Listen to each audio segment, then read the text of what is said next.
வணக்கம் நண்பர்களா. மக்கள் திலகம் எம்ஜிஆரிடம் மிகவும் ஆதங்கமாக பேசும் கலைச்செல்வி ஜெயலலிதா. என்ன உங்களுக்கு பிடிக்கல?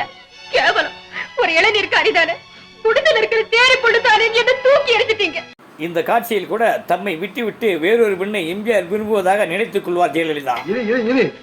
ஏன் இப்படி பண்ற? உங்களுக்காக நான் எவ்வளவோ பாடுபட்டேன், உங்களையே கடவுளா நினைச்சிட்டு இருந்தேன். இந்த காட்சியில் கூட தனது மனதில் உள்ள ஆதங்கத்தை வெளிப்படுத்துவார் கலைச்செல்வி. நான் இப்ப என்ன செய்துட்டேன்? ஒண்ணு செய்யல. எங்கேயோ போய் கல்யாணம் செய்துக்க போறீங்களே, அது போதாதா? ஓ அதுவா?